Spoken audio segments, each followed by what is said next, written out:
Hey, what's going on, everybody? This is Tyrone back with Tech Life. And here we have an article from Light Reading. I will leave it in the description down below so you guys could check it out. 2022 in review, T-Mobile's 5G dominance.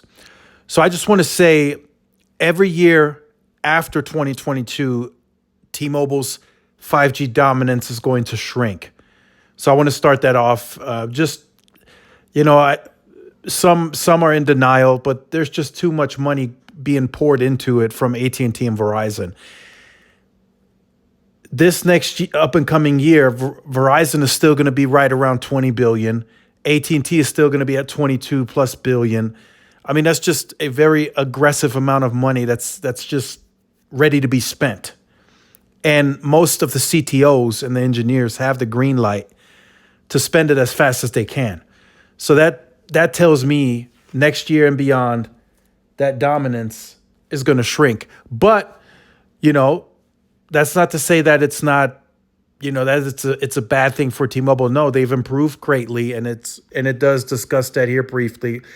After completing the purchase of Sprint in 2022, T-Mobile promised that it would use the move, which included acquisition of Sprint's vast 2.5 spectrum, to position itself as a leader in 5G during 2022. That investment clearly paid off.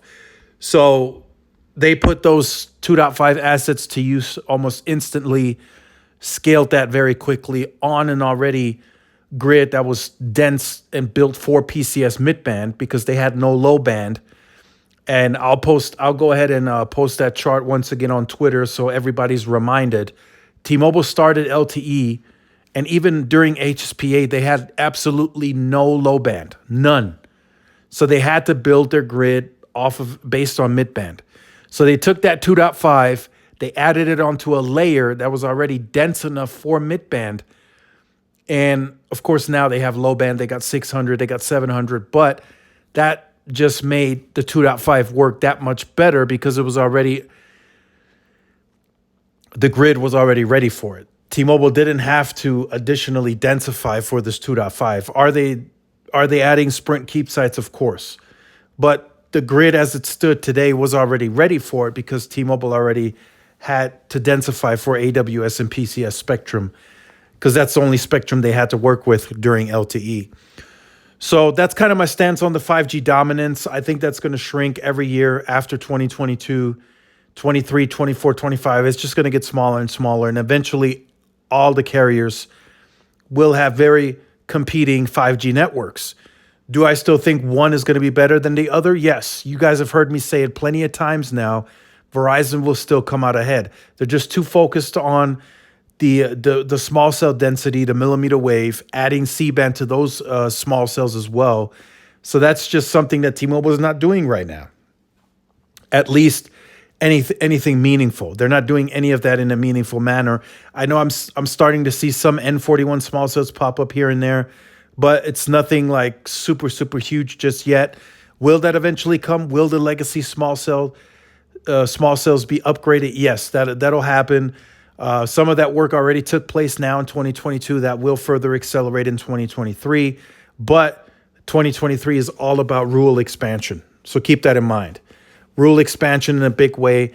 They plan 10,000 sites to be constructed, brand new builds for this coverage expansion, which is going to allow them to compete more fiercely in the rural environment. So from that perspective, I don't think it's necessarily a 5G dominance that got T-Mobile there. I think it's a little bit of everything. The 5G leadership, of course, helps, but LTE is just fine today. And to kind of point that out, in terms of the coverage, LTE coverage from Verizon and AT&T is still larger than T-Mobile's 5G coverage. So we got to look at that objectively. And like I said, the 5G dominance, the leadership, it did help T-Mobile, but I think a little bit of everything is helping T-Mobile. Retail distribution is going to areas that they never had retail distribution before, but had coverage. So that's helping. And then customer service is helping. They're trying to make that better. I heard recently 55 to 60% of call centers or customer service reps are onshore. They're based out of the US. That's the type of model that T-Mobile runs. And they think that's very effective. Sprint's was at about 10% stateside. So that should lead to a much better experience for the Sprint customer base. And of course, value and pricing helps with that too. And they seem to be further improving that. But I think right now, T-Mobile's brand is strong enough to where they can introduce a more premium plan. I truly believe that a plan that's even more premium than a Magenta Max. They talked about that briefly recently with Mike Sievert, that if that, at a conference, if they feel the need or they think there should be that option available and there is an opportunity for it, then they might look into it. But I think they have the brand. The brand is strong enough for them to do that. Now, what that premium plan would include, who knows, right?